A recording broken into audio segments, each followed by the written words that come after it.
Saturn is the key in so many ways to what is happening with all its moons. Just a reminder, Saturn may appear to be what it is in the holographic world, but actually, again, it's an information field. It is a consciousness. Everything is aware. Everything has a consciousness. So these planets and suns, they have consciousness. They have awareness. They are entities in their own right. And interestingly, this is an accepted ancient symbol of the sun. And people think, understandably, that it's a symbol of the sun that we know today. But is that symbol more likely to be the sun we know today or the sun we once knew? Saturn. Saturn is the key to understanding so much. It was known as the old sun. It is known in occult as the old sun, the dark sun, and the dark lord, the lord of the rings. And the massive penny dropped for me. Whoa, the kaleidoscope moved when I started to realize that at least so many, if not all, the ancient sun gods were not gods of the sun we know today, but of the Saturn sun that was focused on before, because it was in a different position.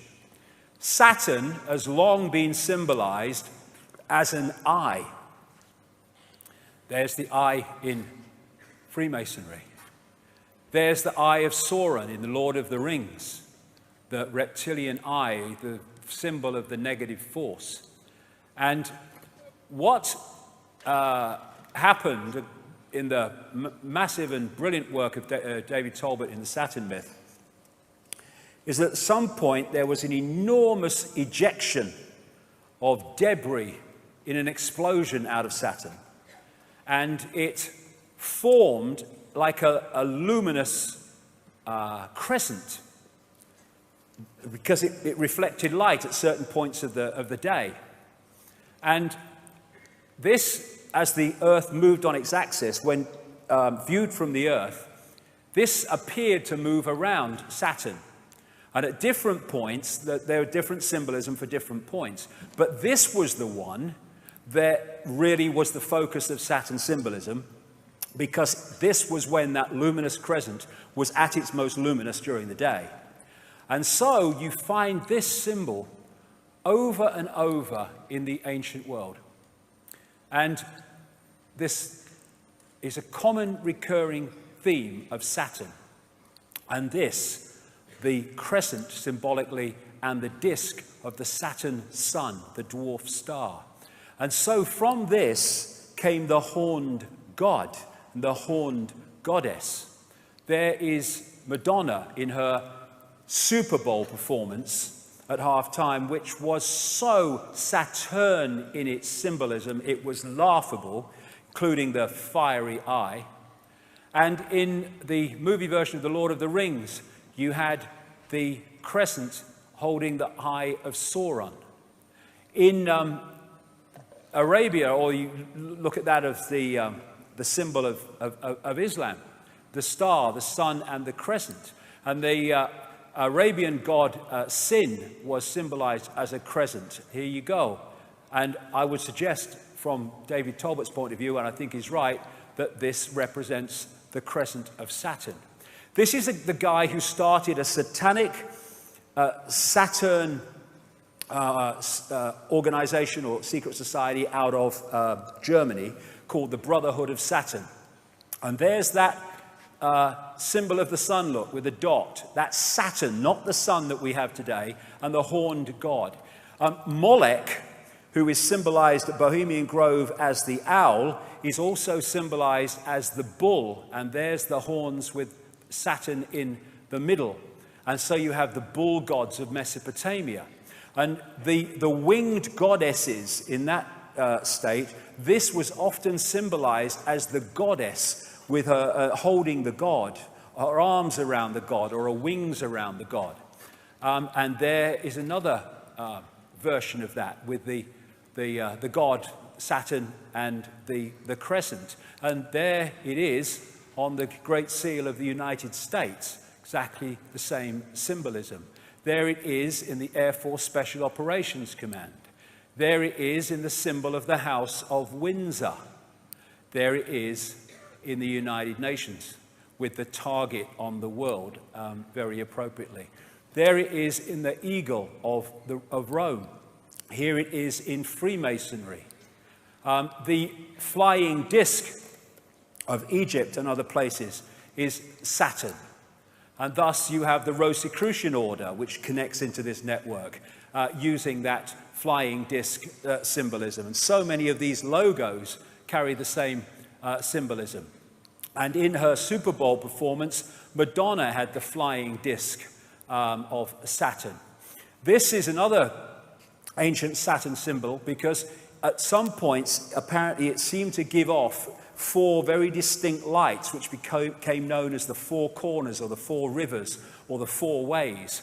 And so you find it, because of these bloodlines connecting into all these institutions, you find it in the Roman Church, you find it on the mace in the Houses of Parliament, you find it on the crown, you found it in the Celtic cross, and you find it in one of the major secret societies in the network, the House of Malta. It's known as the Maltese cross.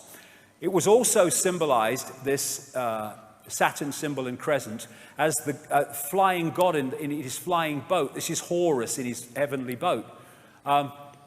This is why it's used in the boats used in Freemasonry. This is a Freemasonic building on the Isle of Wight, funnily enough. And that is massive. I'm not saying Annie Lennox knew it was, just let's do this, it'd be a good idea. But that was massively Saturn symbolism when you watched it play out. Then you've got this symbol of the horned god. Again, Saturn, Satan, as it also became known, which is you find with so many politicians. And Pat Robertson, this so-called Christian evangelist, yeah, okay. And talking of horns and horned gods, in astrology, Saturn is connected to Capricorn. And so one of the Saturn symbols is the goat. This again is the great Freemasonic historian Manly P. Hall, who said Pan, the goat god, was a composite creature, the upper part, with the exception of his horns, being human, and the lower part in the form of a goat. The god himself is a symbol of Saturn, because this planet is enthroned in Capricorn, whose emblem is a goat. That is what that is. Baphomet, worshipped by Satanists. It's a symbol of Saturn. And I'm going somewhere with this, because I'm going why they're focused on Saturn. So you have Baphomet. You have Beyonce, the wife of Jay-Z, with this big Baphomet ring, which is performing.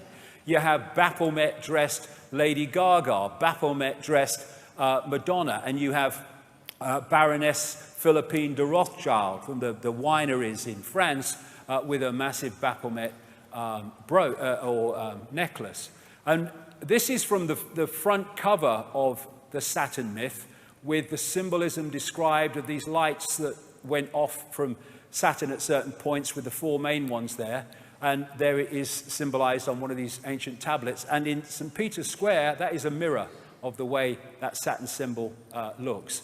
And there it is on the thing that he has his biscuit in, there, when he's doing his stuff. Now, this is inside the Mother Lodge of Freemasonry in Great Queen Street. Great Queen was the name of the Babylonian goddess, in London. Because, this will become significant in part 3, this crescent holding the sphere also became symbolized as twin pillars. And so you have Saturn, there's the crescent, being held up by the twin pillars. This is in one of the Freemasonic centers of the world in London. Numerologically, digitally, Saturn is number 8, and this has led to symbolism of Saturn in terms of the spider. Thus you have, in Madonna's Super Bowl performance, the winged disc symbolized with a spider in the center. Now this is fascinating. This is called the magic square of Saturn. And it's also, not by coincidence, the magic square of Freemasonry. And it's magic because of this reason. If you go that way, that way, that way, that way, or that way, or that way, all the numbers in the 3 blocks in line add up to 15. And in numerology, you keep adding numbers until they become a single number. And so 15 in numerological terms is 6. So 666, 666 in all directions. And the black and white squares, for reasons I'll have to go into in detail in a book, because, there's so much to get through today, also relates to Saturn. And so you have them in Freemasonic temples, black and white squares, and you have them in the major cathedrals, like Westminster Abbey and stuff, because of this connection I'm talking about. Now, this is called the sigil of Saturn. And they get this symbol by drawing in the magic square of Saturn from 1 to 2, and then to 3, from 4 to 5 to 6, etc. That's how they get it. Now, you turn that straight up, and that's what that is. It's the sigil of Saturn. And this is a major symbol of Saturn going way back, the six-pointed star. It just so happens to be the very symbol from which we get the name Rothschild, one of the major families in this network, because they used to be called Bauer. They lived in Frankfurt in Germany. But they had this red six-pointed star hexagram on the front of their house, and they changed their name to from Bauer to Red Shield in German, Rothschild, red sign or red shield, Rothschild. So they're named after this very symbol. And it was they that created Israel, not on behalf of Jewish people, on behalf of their bloody agenda that treats Jewish people with as much disdain as any of the rest of us. And so you have their symbol on the flag of Israel. They use the six-pointed star so much in law enforcement. This is on a public building in Toronto, right in the center of the six-pointed star. There's the horned god. There's the sheriff and a medal. There is the six-pointed star representing Saturn on an ancient clay depiction. And there it is on Credo Mutwa's 500 to 1,000-year-old Zulu hand symbol. If you do that on the dollar bill, you get the six-pointed star, and those letters make an anagram of Mason, interestingly. Inside the Great Mother Lodge of Freemasonry in Great Queen Street, London, there is the Twin Towers, symbolic of the crescent, and there is Saturn again, the six-pointed star. Now, of course, the Roman Church and Christianity, that is anti-Freemasonry and anti-secret societies because they're naughty, but it's on his bloody fish hat, look, right? They're everywhere because the same force is in control. Here you go, I have a bit more Madonna, there you go. And on the Great Seal of the United States, those 13 stars make up a six-pointed star, not by accident. And therefore, again, we keep coming back to this, all these different areas of society are in the end focused on one thing. Satanism is Saturnism. This is Fritz Springmeier, a long-time researcher into this and symbolism, etc., and Satanism. Saturn is an important key to understanding the long heritage this conspiracy has back to antiquity. The city of Rome was originally known as the Saturnia, or City of Saturn. The Roman Catholic Church retains much of Saturn worship in its ritual. Saturn also relates to Lucifer. In various occult dictionaries, Saturn is associated with evil. And this is the remains of the Temple of Saturn in Rome. And just next to this is this place called Capitoline Hill now, but before that called Mons Saturnus, the Hill of Saturn. And this is a very symbolically important place to the bloodlines. And this whole thing about the skull and bones, Capitoline Hill comes from caput, meaning dead, because they're supposed to have found a human skull there, and they call it caput, Capitoline Hill. That's why we say kaput when something's dead. And you have the theme in Christianity of Golgotha and Calvary, the place of the skull, hill of the skull. And Capitoline Hill became Capitol Hill when the bloodlines moved in on America. Now, the northern pole of Saturn is a permanent storm which takes the form of a hexagon. And this has been found by the Cassini spacecraft, and I think the Voyager one before that in the early 80s. And the hexagon also is an expression of the hexagram, or of the six-pointed star. because all these different symbols that I'm going to talk about now are different expressions of the same frequency state. So you look at this crop circle from England this year, and it is a hexagon. But a hexagon is a flattened out cube. So when you look at it from another angle, it's a cube. Well, it just so happens that an ancient symbol of Saturn is the cube, especially the black cube. And I would suggest that's what they are. The Kaaba, the focus of worship in Islam, Kaaba means cube. The tefillin, the cube on the head in Judaism. And when people go to worship around the Kaaba, they're told to pray in concentric circles. Remind you of anything? And they're told to walk around it, and their energy can be trawled. And if you focus on something that represents Saturn, Saturn is where the energy goes. In Judaism, they have Solomon's temple. Every syllable of Solomon means the sun. And the Holy of Holies in the so-called Solomon's temple was supposed to be a cube. They talk in Revelation about the New Jerusalem in cube terms. There's these massive cubes that they use. This is outside the one of the banks near Wall Street, near where the protests are. And you see these black cubes and cubes like used by Apple and stuff. Saturn symbolism. In Doctor Who, they had this recent one where the Earth was invaded by black cubes. Star Trek, you had the Borg, who were these cyborg-like, exactly as the are described by the Gnostics of the Archons, and they used to move around in these cubes. If you geometrically represent the cross, then it is a flattened out cube.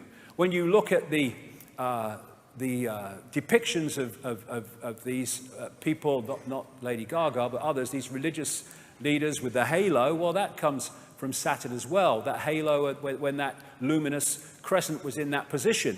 Astrologically, that's the symbol of Saturn. And what they symbolized this as was the sickle and the hammer. And when the Rothschilds created the Soviet Union, provable fact if you look at the evidence, they used the symbol of Saturn as the symbol of the Soviet Union.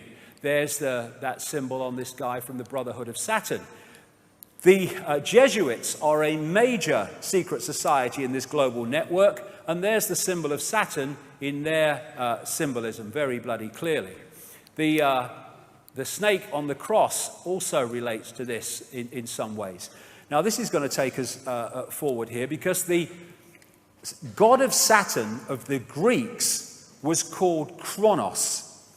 And Kronos was, because he was the god Saturn, the sickle, the scythe, was represented as holding the scythe, and also he was depicted as the god of time.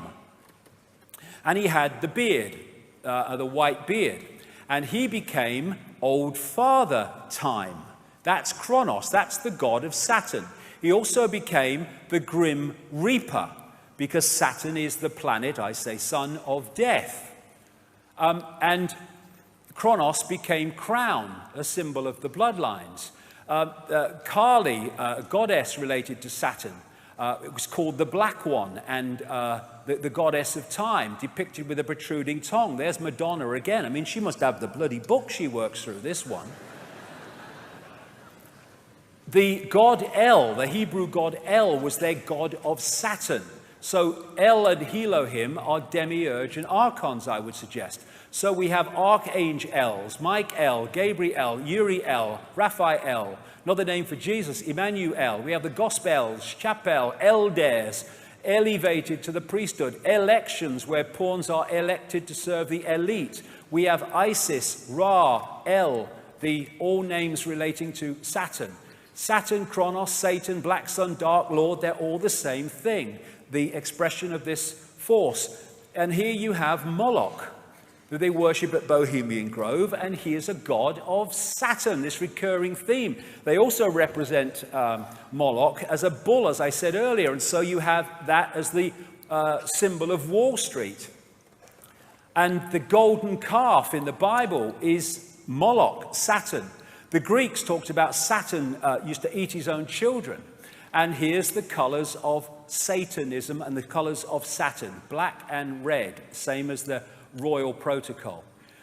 the robes of the judge, the robes of the clergy, the square hats of the universities, the hammer that the judge uses, it's all Saturn symbolism.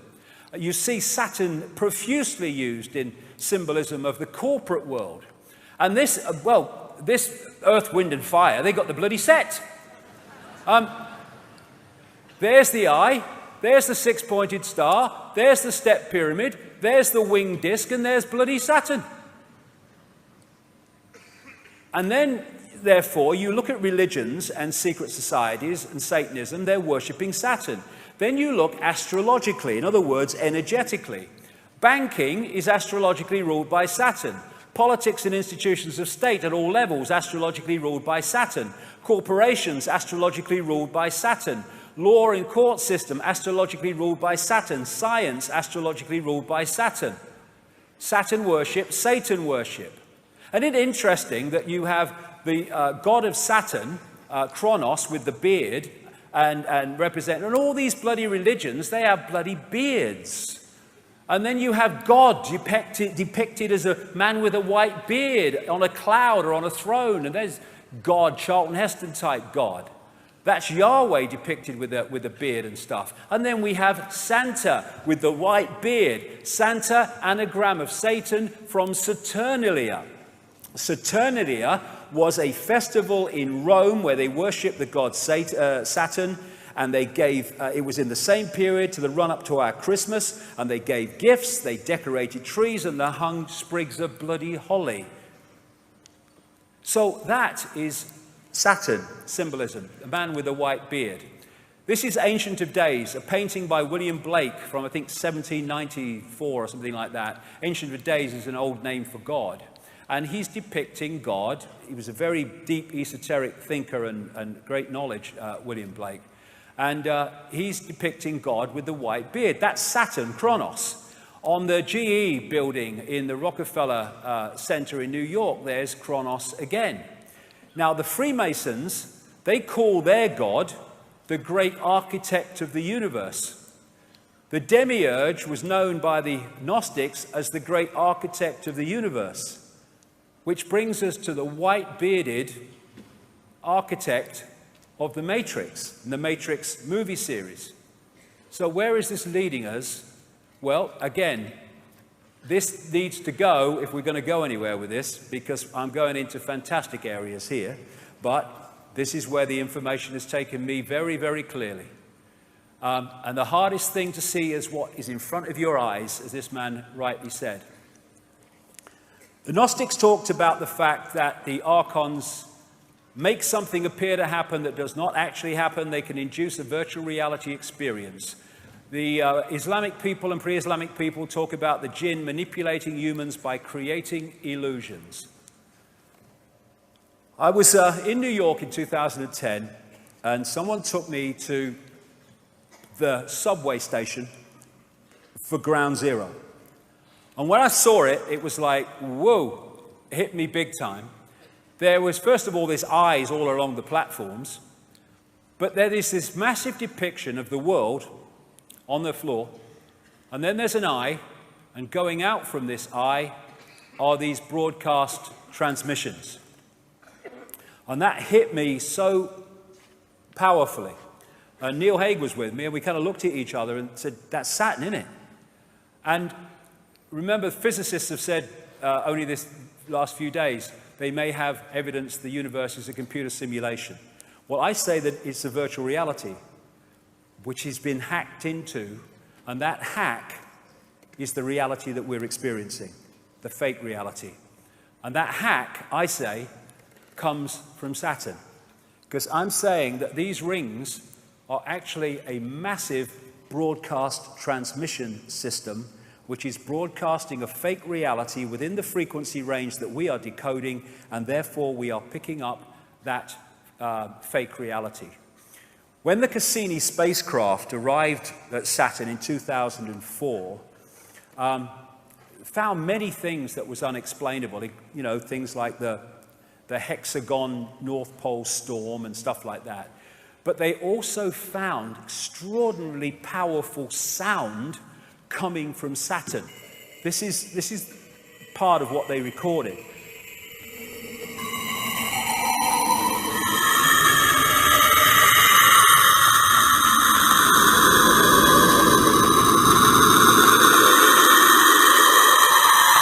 Nice, man. And I got sent this by a sound engineer, works in sound engineering for a living, and it's one of the rings of Saturn, and he said, I see that every day. That's bloody sound. They're sound waves. And this is in cymatics. This is a six-pointed star.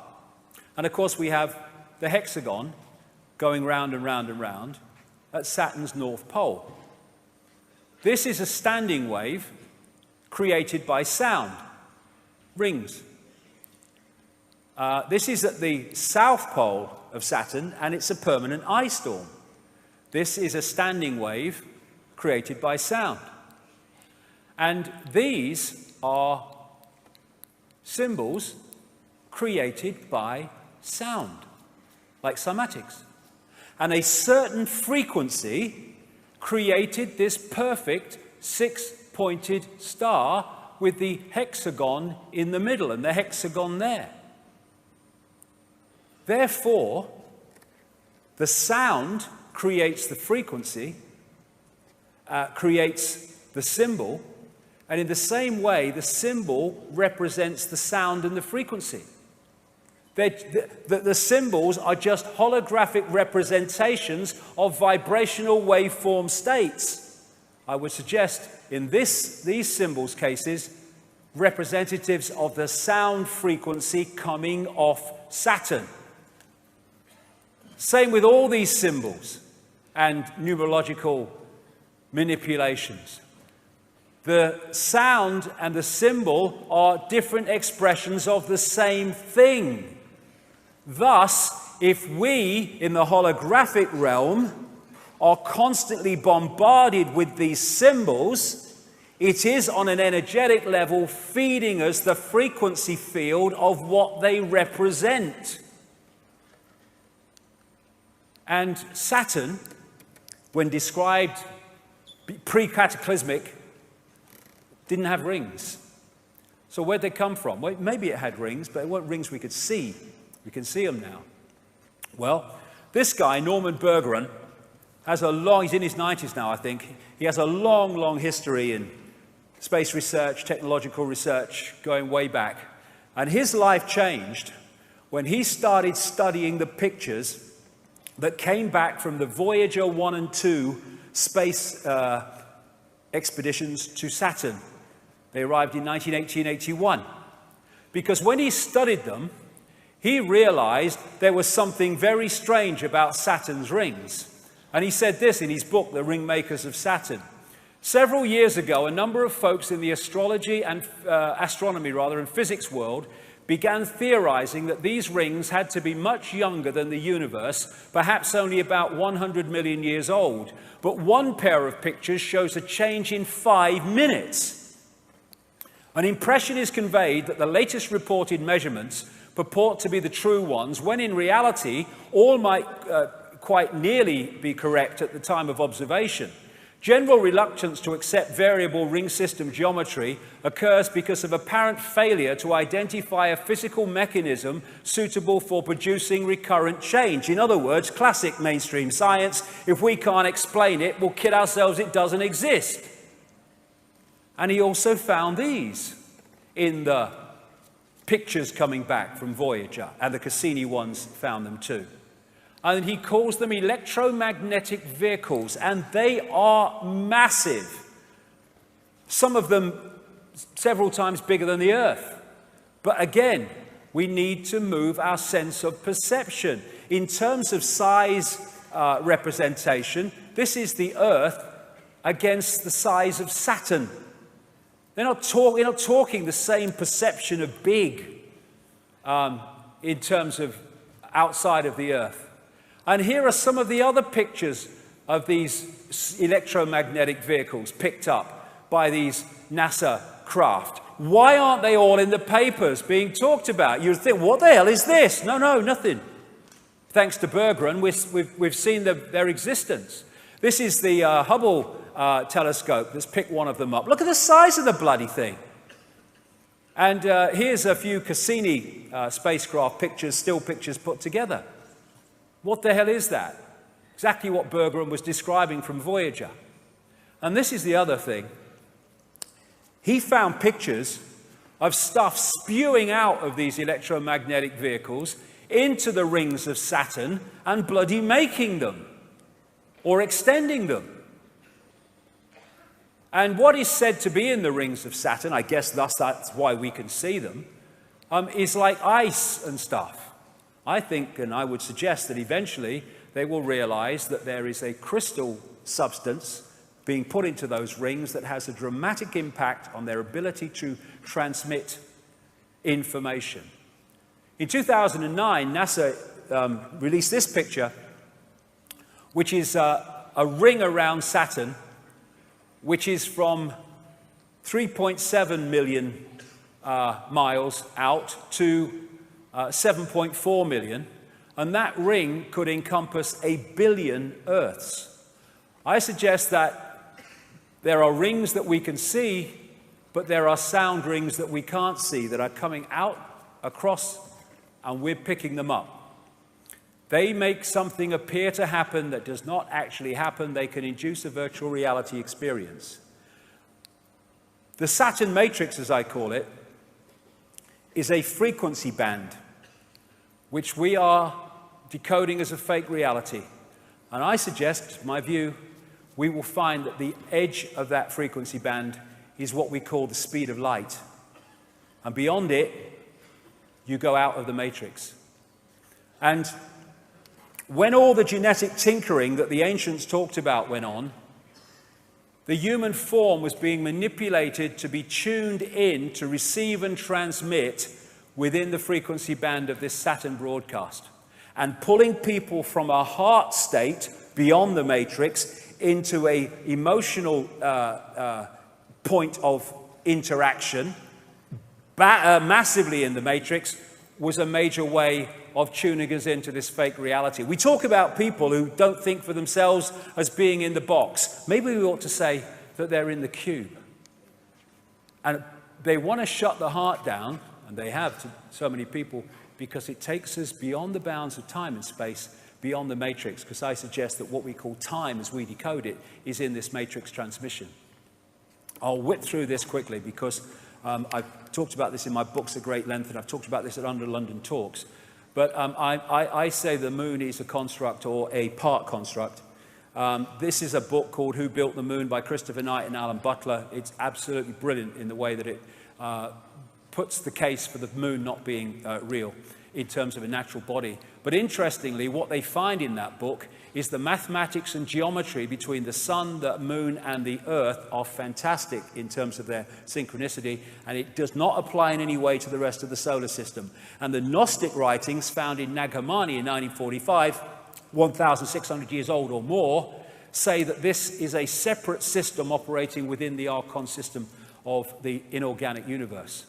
They say in the book, the authors, the maths involved in the Earth, Moon, Sun system is nothing less than staggering, and that the moon has been put there with the accuracy of the proverbial Swiss watchmaker. So when viewed from the Earth, it's the size of the sun at an eclipse. The BBC did a program, Do We Really Need the Moon? And it said the moon is now in a perfect position to sustain life on Earth in its effect on the Earth, but it's just a coincidence. I think not. We only see the near side of the moon. We don't see the far side of the moon. And the authors say in that book, the moon is bigger than it should be, apparently older than it should be, much lighter in mass than it should be. It occupies an unlikely orbit and is so extraordinary that all existing explanations for its presence are fraught with difficulties, and none of them could be considered remotely watertight. The mainstream theory is that the Earth was hit by a Mars-type planet when it was forming, and a chunk came off and became the moon, called the whack theory. That didn't pan out, so they came up with a double whack theory, where it was hit by the planet, it went away and gave it another smack, and then it became the moon. Now, of course, it doesn't pan out because it's nonsense. They don't know. Why don't they just say it's not a bad thing we don't know? There's lots of things we don't know.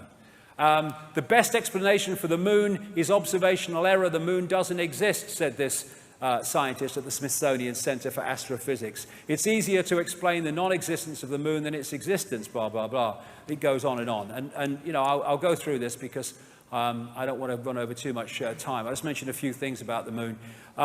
These two scientists from the Soviet Academy of Sciences wrote a detailed article in 1970 headed, "Is the Moon the Creation of an Alien Intelligence?" And they explained in scientific terms why the moon cannot be a natural body, and in doing so explained all the anomalies that, if it is a natural body, cannot be explained.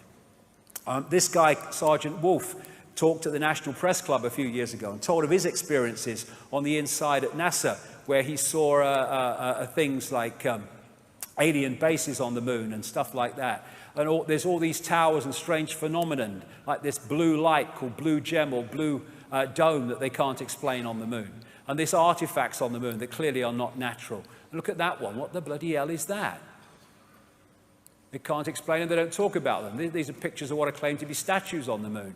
There's so much we don't know. In symbolic terms, maybe in a bit more than that, the moon is a bit like the Death Star of this big-time insider, George Lucas, in the sense that it's actually some kind of technological construct.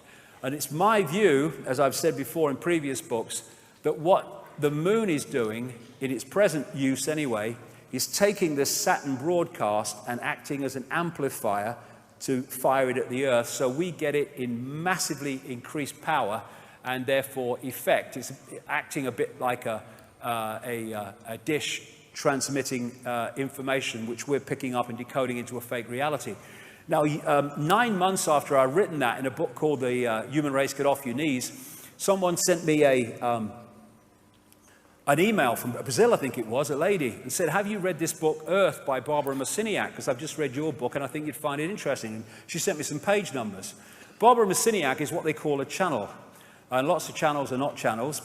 They just think they are. But, you know, if you get a genuine one, then you can get out there and bring information out from other dimensions into this one.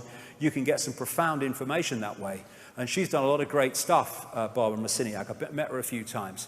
Anyway, I hadn't read Earth. I'd read the first book that she wrote, but not Earth. Anyway, I sent for it. I went through the page numbers, and I'm like, whoa, this is 9 months after I've said this stuff in Human Race Get Off Your Knees. And this was a channeled book, and this is what was in the book. 1996, I think this came out. The moon is a very powerful electromagnetic computer. The energy from the moon has been beaming electromagnetic frequencies onto the Earth for eons now to maintain the two-stranded DNA. The moon is a satellite that was constructed. It was anchored outside Earth's atmosphere as a mediating and monitoring device, a supercomputer or eye in the sky. Earth must be owned by those who dwell there. However, it is not. You have outside gods, creator energies, who prevent you as a species from having free reign with your kundalini. That's the energy of awakening, in effect. The influence of the moon as a main satellite computer affects all of the Earth. The moon's programs have for eons been of great limitation towards human beings. There are repetitive cycles that the moon creates to which you respond. The tales about the full moon and insanity, madness and heightened bleeding are all quite true. You know that television influences you a great deal. The moon is the same way. And astrologically, just as a very quick aside, when that great rearrangement happened, of course, astrologically, everything changed as well in terms of the influence of the astrological energies upon the human perception, because suddenly all these bodies are in different positions to where they were before. So the Saturn-Moon matrix, as I call it, I say anyway, is generating a frequency band, a fake reality, which we are decoding to be what seems to be a real reality, and the genetic manipulation has tuned us into it and created this cycle of round and round the garden. It's coming, it's coming, it's coming, as the guy said in the video. And Neil Haig has this concept of moonopoly, or Saturn moonopoly. And it goes like this. You get up in the morning and you have your breakfast and then you go to work. And then you have your lunch, sandwich normally, and then I go to work and then I go home and then I have my tea and then I watch a bit of telly and then I go to bed. Then I get up and I go to work, and then I have my lunch, sandwich and all. And I mean, look at us. We are infinite consciousness, infinite awareness. All there is, has been, and ever can be.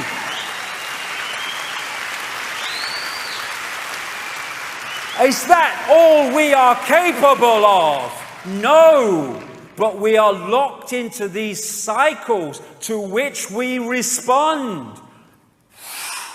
No response. See it as you couldn't see it before. An end to work, buy, consume, die. That's what that is.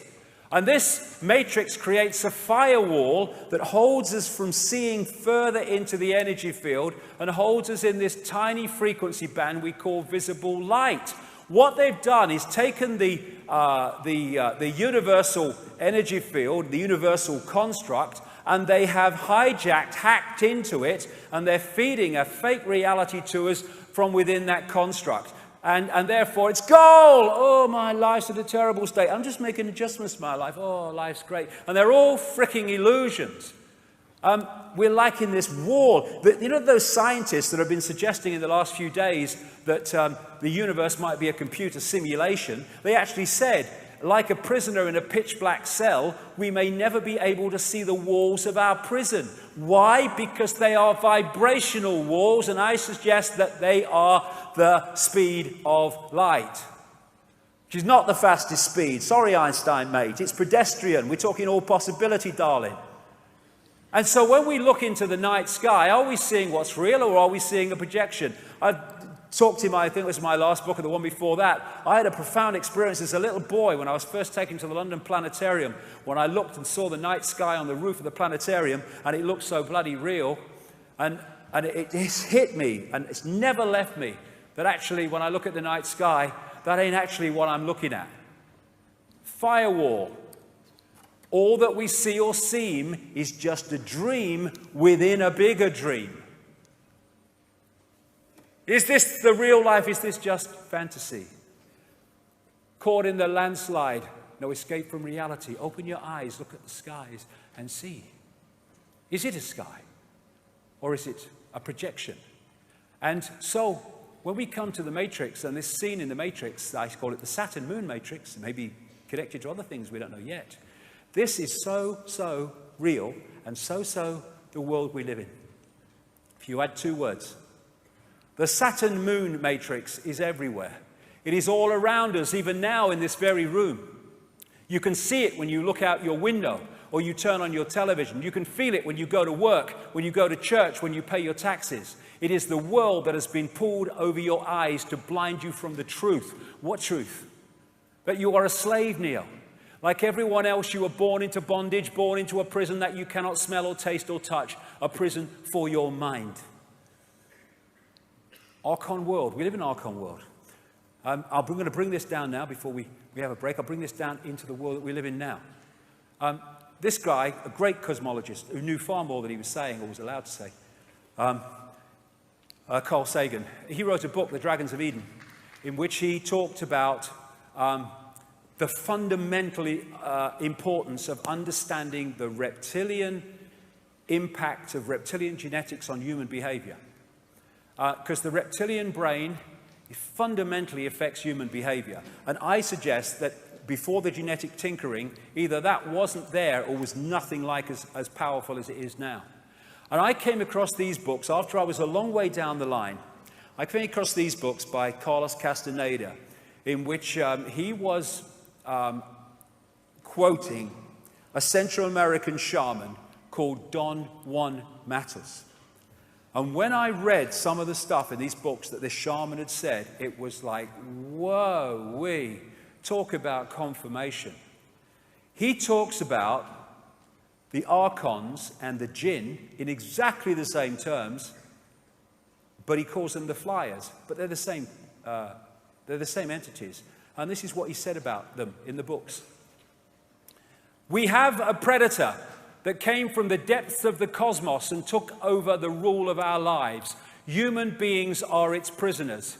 The predator is our Lord and Master. It has rendered us docile, helpless. If we want to protest, it suppresses our protest. If we want to act independently, it demands we don't do so. Indeed, we are held prisoner. They took over us because we are food to them, energy. And they squeeze us mercilessly because we are their sustenance. Just as we rear chickens in coops, the predators rear us in human coops, human eros. Therefore, their food is always available to them. The Matrix is a computer-generated dream world built to keep us under control in order to change a human being into this. Think, matters said, for a moment, and tell me how you would explain the contradictions between the intelligence of man the engineer and the stupidity of his systems of belief, or the stupidity of his contradictory behavior. Sorcerers believe that the predators have given us our systems of beliefs, yes, our ideas of good and evil, our social mores. They are the ones who have set up our dreams of success or failure. They have given us covetousness, greed, and cowardice. It is the predator who makes us complacent, routinary, and egomaniacal, feeding the wolf. In order to keep us obedient and meek and weak, the predators have engaged themselves in a stupendous maneuver. Stupendous, of course, from the point of view of a fighting strategist, a horrendous maneuver from the point of those who suffer it. They gave us their mind. The predator's mind is baroque, contradictory, morose, filled with the fear of being discovered any minute now. They gave us their mind, and that, I suggest, is how they've done it. And they also, more than gave us our mind, they gave us their frequency via junk or non-coding DNA. We are at last, hallelujah, brother and sister, having mainstream scientists seeing the blatant, beyond belief, obvious that 98% of DNA, which they have called junk because they didn't know what it did and said it had no function, actually does, stands back in amazement, have a function. And in that 98% of DNA, non-coding DNA, are programs, behavior programs, perception programs, emotional programs that if we are not beyond mind-body conscious, we lock into and they become us. People in that state, I suggest, it is very possible, and I say highly likely, they can go through an entire human lifetime and not have an original thought or emotional response that isn't coming from the program. This is Boston University and Harvard Medical School research. They examined 37 DNA sequences containing at least 50,000 base pairs and one with 2.2 million base pairs. Lead researcher Eugene Stanley. Non-coding DNA sequences do contain a structured language fundamentally unlike the coding in genes. We therefore need to consider the possibility that the junk DNA may carry some kind of message. Yes, it does, many. And one of them is the human control system when we're pulled into body-mind. Russian DNA research. It appears that the languages we were looking for are in fact hidden in the 98% junk DNA contained in our own genetic apparatus. The basic principle of these languages is similar to the language of holographic images based on the principles of laser radiations of the genetic structures which operate together as a quasi-intelligent system. And this recent announcement by this institute at the Harvard Medical School, all data that humanity creates in a year can be stored on 4 grams of DNA. That's how much information we have in the human structure. And therefore, if you can put emotional programs, emotional response programs into the genetic structure, and then create a society designed to constantly trigger those programs, then you can have a massive, constantly recurring a tidal wave of low vibrational emotional energy. And when you, to feed off, and when you go beyond the body, like with Jill Bolte-Taylor earlier, or these near-death experiences, what is the common theme when they go beyond the body? I felt calm, at peace, I just was. There was no thought pattern and no human emotion. Because so much of it is coming from the body. It's a program. And when you go into the heart and you go beyond time and space, you stop reacting in the sense of the program, and you stop delivering the food, the sustenance of that which is behind it. I did not judge and did not feel I was judged. I loved being in that painless state of existence. And if you want to feed off human energy, low vibrational, if you've got these programs within the human genetic structure generating that energy, well, you're home and bloody dry. This is the mind that we've been connected to. Why do rules have power over our minds? It's all about rules, because it's all about control. And this part of the brain, the reptilian brain, where we get cold-blooded behavior, territoriality, desire to control, right is might, and all that stuff, might is right, that is massively part of the reaction system, because the reptilian brain is about survival. It's about constantly scanning the environment for threats to survival, not just physical survival, but survival financially, survival of the job, survival of the relationship.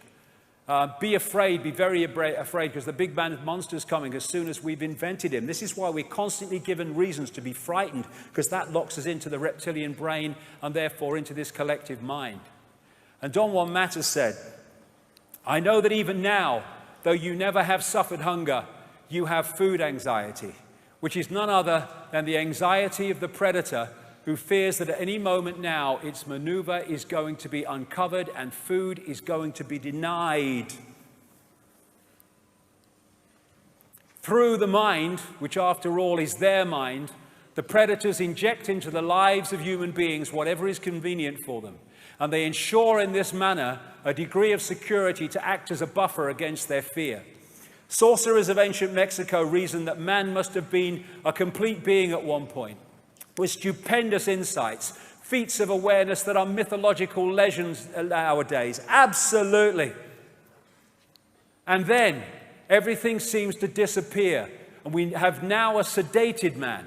What I'm saying is that what we have against us is not a simple predator. It is very smart and organized. It follows a methodical system to render us useless. Man, the magical being that he is destined to be, yes, and she, is no longer magical. He's an average piece of meat. There are no more dreams for man than the dreams of an animal who is being raised to be a piece of meat, trite, conventional, imbecilic. Control of perception. And if you look at the Avatar movie, it is so symbolic, because you had the Heart Society, and it was taken over. This connected society of greater awareness was taken over by this left brain, merciless, heartless invasion by symbolically Earth troops with their technology and all that stuff.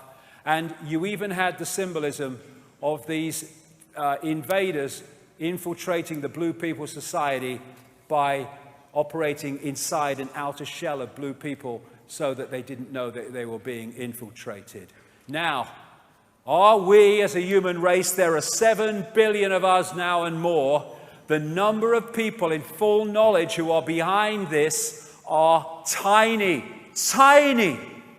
And they can only do it by dividing and ruling us. Are we going to stand up, come together and face this, or look the other bloody way and go on walking into a level of enslavement that would make George Orwell bloody wince? As Martin Luther King said, a man can't ride your back unless it's bent. Freedom is the sure possession of those alone who have the courage to defend it.